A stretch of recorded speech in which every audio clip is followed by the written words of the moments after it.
फ्लॅटचं दार उघडून जीवन बाहेर आला. दोन्ही बाजूला बघून त्याने अंदाज घेतला. कसल्या तरी दडपणाखाली तो होता. खांद्याला एक सॅक होती, डोक्याला कॅप होती. पटकन कुलूप लावून तो तिथून जिन्याकडे चालत आला. जिना उतरून त्याने 4 पायऱ्याच उतरल्या होत्या. अचानक वरच्या मजल्यावरून एक वृद्ध माणूस घाईघाईने जिना उतरत खाली आला. ए जीवन्या, थांब. त्याने शशीला थांबवलं. ओ शट यार. जीवनला आता थांबणं भाग होतं. तो थांबला आणि मागे वळला. इकडे ये, तो माणूस म्हणाला. जीवन आता जिना चढून त्या माणसाच्या जवळ आला. गेले 4 दिवस झाले तुला फोन करतोय, तर तू फोन उचलत नाहीस. रात्री अपरात्री घरी येतोस आणि सकाळी लवकर निघून जातोस. काय करायचं ठरवलं आहेस? 4 महिन्याचं तुझं भाडं थकलंय. तो माणूस म्हणाला. काका, तुम्हाला माझी परिस्थिती माहिती आहे. गेल्या वर्षभरात माझ्या आयुष्याची काय अवस्था झाली आहे हे तुम्ही स्वतः पाहिलं आहे. आज मी इंटरव्ह्यूसाठीच निघालोय. मला आशा आहे की आजचा जॉब मला नक्की मिळेल. जीवन म्हणाला. अरे लेका, मी तुला काय आज ओळखतोय का? आता सुद्धा तुझ्या तोंडाला दारूचा वास येतोय. दारू प्यायला तुझ्याकडे पैसे आहेत. इन्स्टॉलमेंटवर हा मोबाईल घेतलास, त्याच्या इन्स्टॉलमेंट तर वेळेवर देत आहेस ना. त्यासाठी कुठून पैसा येतो तुझ्याकडे? फक्त माझ्या घराचं भाडं द्यायची वेळ आली की तुझ्याकडे पैसे नसतात. पण आता हे नाही चालणार. मी फार फार तर अजून 3 दिवस थांबेन, नाहीतर 3ऱ्या दिवशी तुझं सामान बाहेर फेकून देईल. तो घरमालक भडकला होता. एकूण तुझे 25,000 रुपये होतात, लाईट बिलचे धरून. बघ उद्या. आज 3 तारीख आहे. 4, 5, 6 एवढे 3 दिवस मी थांबीन, नाहीतर 7 तारखेला तुझं सामान बाहेर टाकून देणार. ते असं म्हणून वर निघून गेले. जीवन मनातल्या मनात त्याला शिव्या देत खाली आला. गेल्या वर्षभरात त्याच्या आयुष्याची वाताहत झालेली आधी त्याची प्रेयसी शीतल त्याला सोडून गेली. त्या धक्क्यातून सावरत होता. त्यातच त्याची नोकरी सुटली. शीतलच्या विरहात तो दारूच्या आहारी गेला. मग कामात चुका, ऑफिसला लेट जाणं, हे सगळं सुरू झालं. आई वडील तर कोविडच्या महामारीत वारले होतेच. त्यामुळे आता आपलं असं म्हणायला फक्त एक मित्र होता, राघव. राघवच्या मेहरबानीवर सध्या जीवनचं जीवन चालू होतं. राघव त्याच कंपनीमध्ये एक अकाउंटंट होता जिथून जीवनला काढण्यात आलं होतं. तिथे जीवन सेल्समध्ये काम करायचा. तिथे 5 वर्ष नोकरीत कमावलेलं सगळं त्याने दारूत आणि शेअर मार्केटमध्ये गमावलं होतं. राघवचं सध्या असा एकमेव आहार होता ज्यामुळे कमीत कमी त्याच्या खाण्यापिण्याचे वांदे झाले नव्हते. पार्किंगमध्ये येत जीवनने फोनमधून राघवचा नंबर डायल केला. हॅलो राग्या, कुठेस? जीवनने विचारलं. ऑफिसला निघालो आहे. बोल ना. राघव म्हणाला.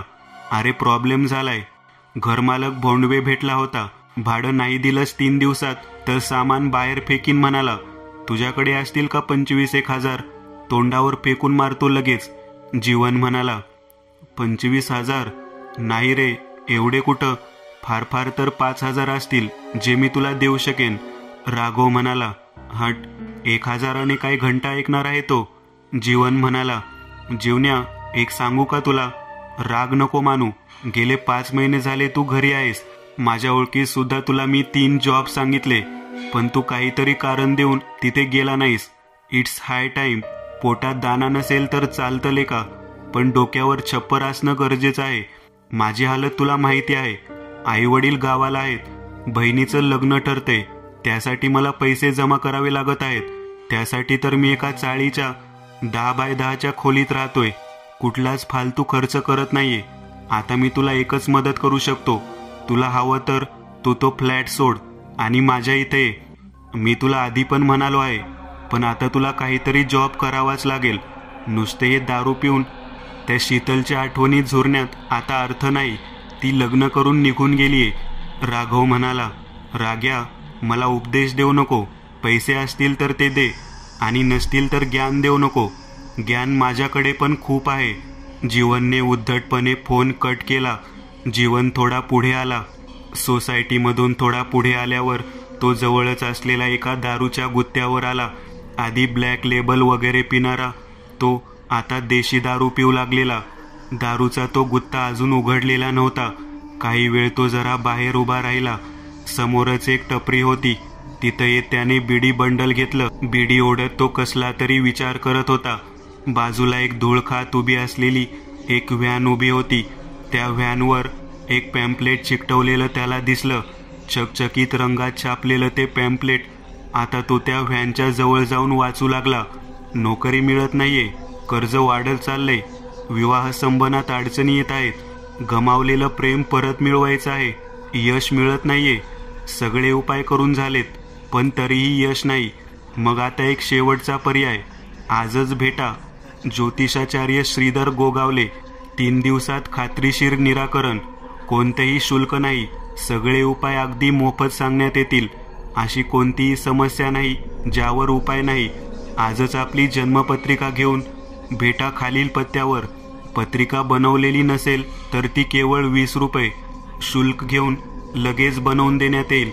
405 वेलवेकर बिल्डिंग, रस्ता पेठ, टिंबर मार्केटच्या मागे, पुणे.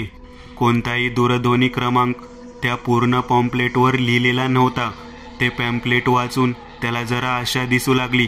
खरं तर या गोष्टीवर त्याचा फार विश्वास नव्हता, पण जन्मपत्रिका त्याच्याकडे होती. लहानपणी घरच्यांनी जन्मपत्रिका बनवलेली होती. त्याला का कुणास ठाऊक असं वाटलं की तिथं जावं. बिडी ओढत ओढत तो आता तिथून परत सोसायटीकडे चालू लागला. वर जाऊन त्याने फक्त मध्ये येत कपाटातून त्याची जन्मपत्रिका घेतली आणि तो फ्लॅटमधून निघाला. मनात खूप आशा होती.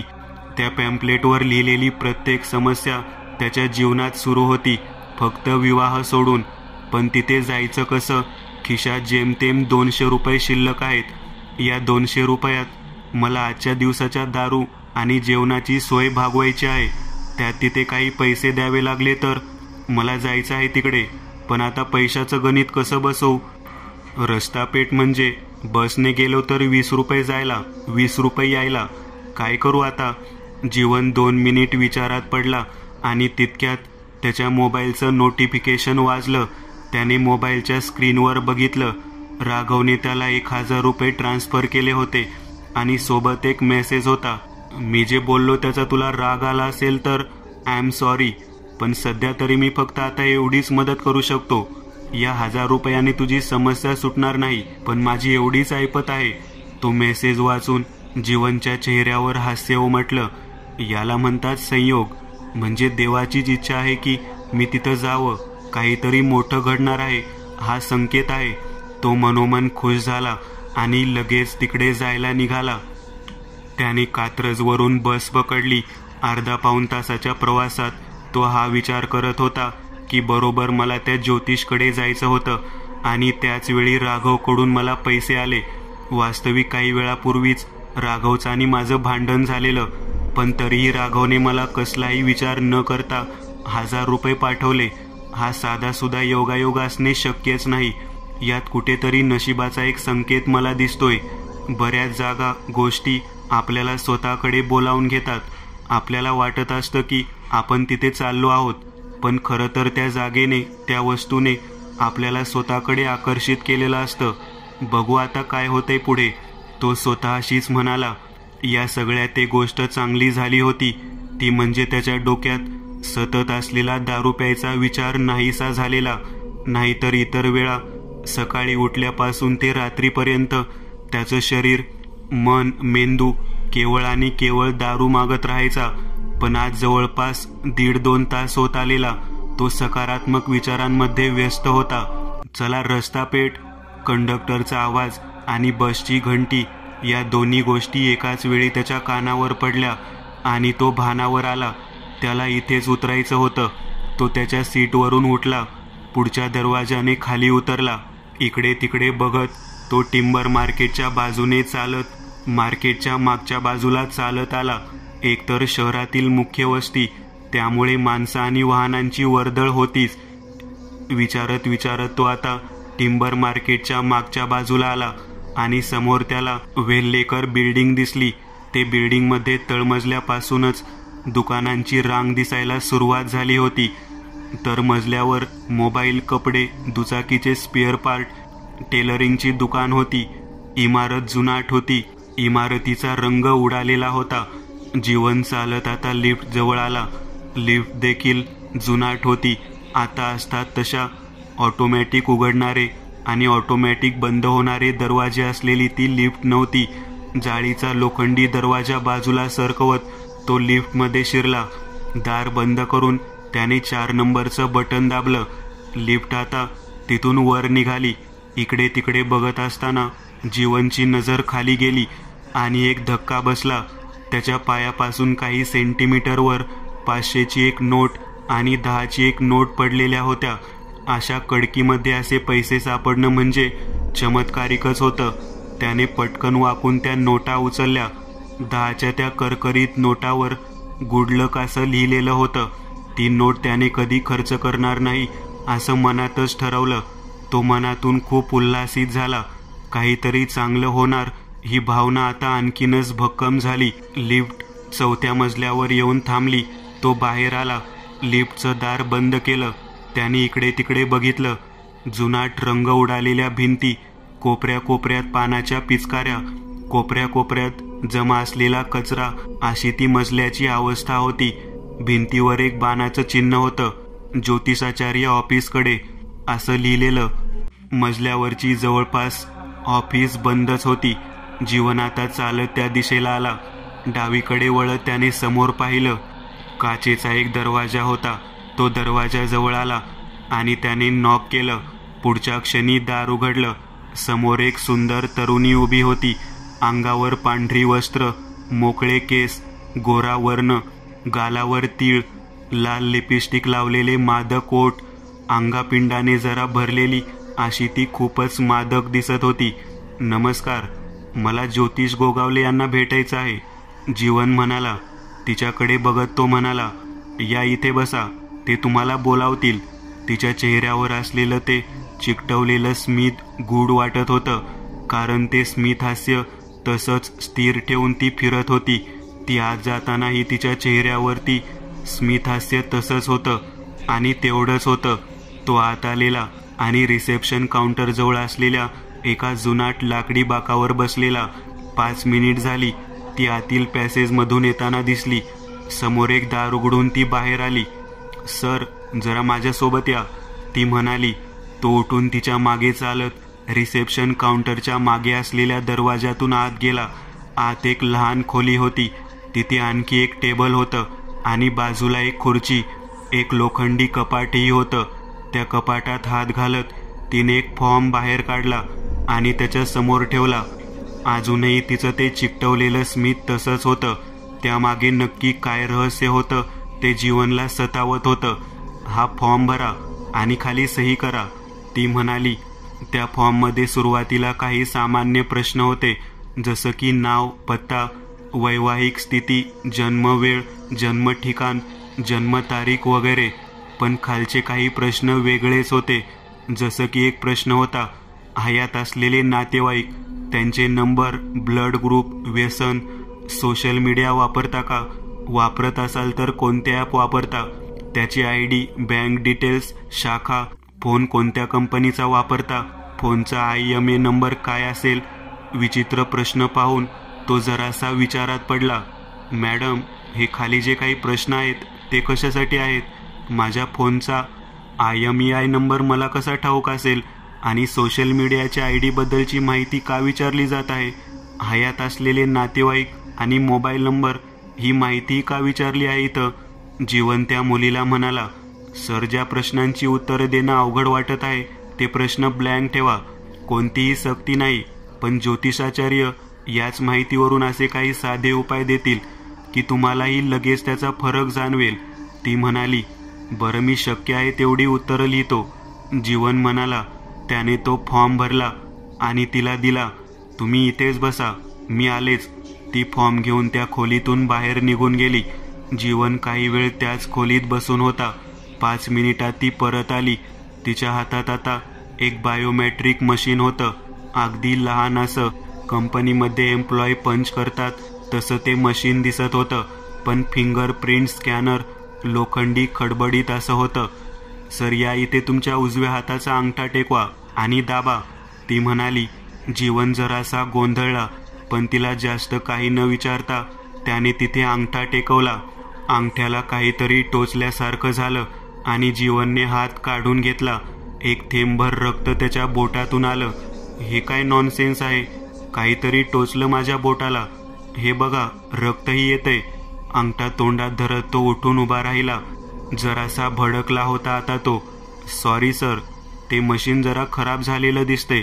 आतमधली तार वर आल्यामुळे तुम्हाला ते टोचलं असेल. I am really sorry. ती गोड आवाजात त्याच्या जवळ येत त्याच्या हाताला स्पर्श करत म्हणाली. It's okay. पण मॅडम, मला ज्योतिषाचार्यांना भेटायचंय. पण अर्धा तास होत आला, पण अजूनही तुम्ही या फॉर्मॅलिटी करत बसला आहात. मला आज सोडणार आहात की मी जाऊ? तो म्हणाला. नाही सर, अहो इथली कामाची प्रोसेस आहे ही, ती पूर्ण करूयात. तुम्ही सहकार्य केलं तरच आम्ही तुम्हाला योग्य तो उपाय देऊ शकू, ती म्हणाली. ती ते मशीन घेऊन तिथून गेली. दुसऱ्या मिनिटाला एक माणूस चहाचा कप असलेला ट्रे घेऊन आत आला. जीवन समोर चहा ठेवत तो दरवाजाजवळ आला आणि क्षणभर थांबून त्याने जीवनकडे बघितलं आणि निघून गेला. 15 मिनिट जीवन तसाच बसून राहिला. ती तरुणी त्या खोलीत आली. सर, गुरुजी तुम्हाला बोलावत आहेत, ती म्हणाली. फायनली, असं म्हणत तो उठला. ती तरुणी आणि तो दोघे तिथून बाहेर आले आणि रिसेप्शन काउंटर समोरून जाणाऱ्या पॅसेजने अगदी समोर दिसणाऱ्या लाल मोठ्या दरवाजाकडे आले. तुम्ही जाऊ शकतात, ती तरुणी तेच स्मितहास्य करत म्हणाली. तो दार उघडून आत आला. आत 500 स्क्वेअर फूट क्षेत्रफळाचा एक हॉल होता.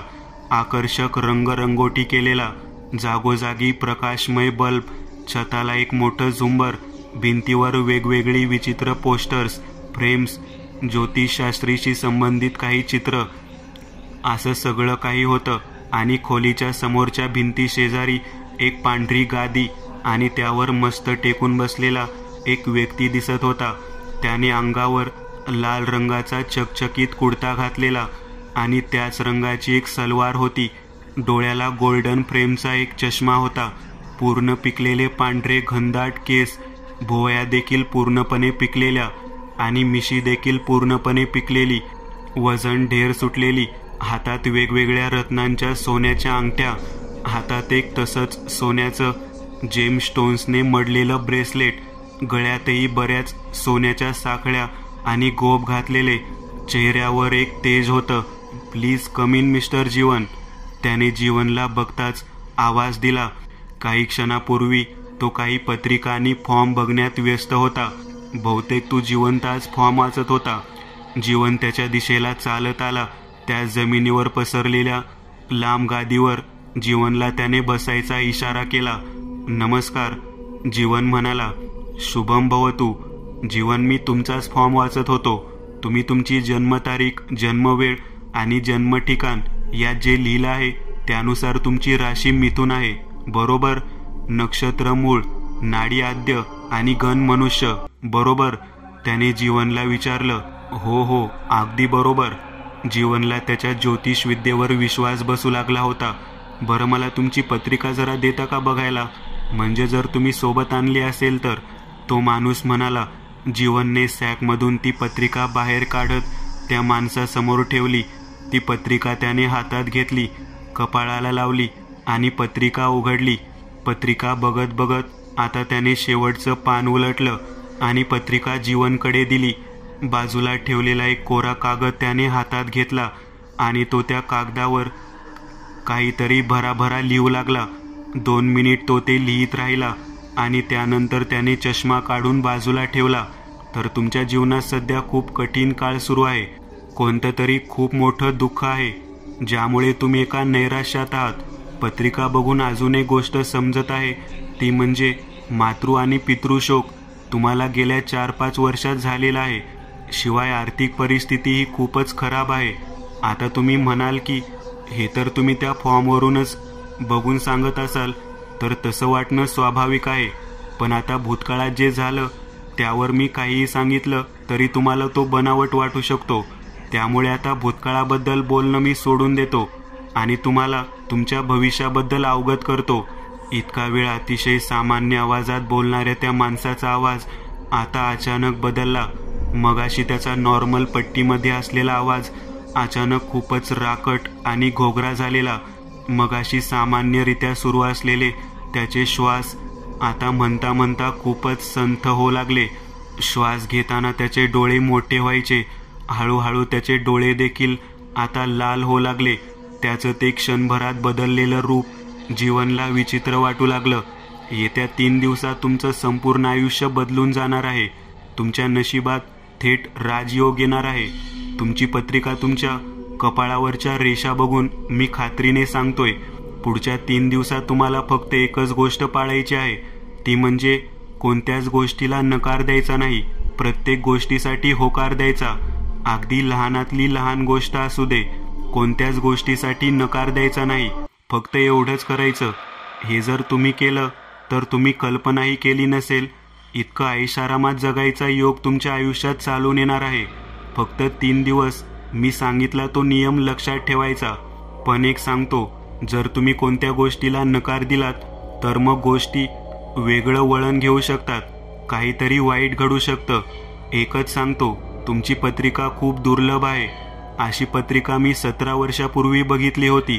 तो माणूस आज देशातलाच नाही, जगातला एक मोठा माणूस आहे. नाव तुम्हाला मी सांगू शकत नाही, ती अनुमती मला माझं कर्म देत नाही. फक्त मी सांगितलं ते लक्षात ठेवा.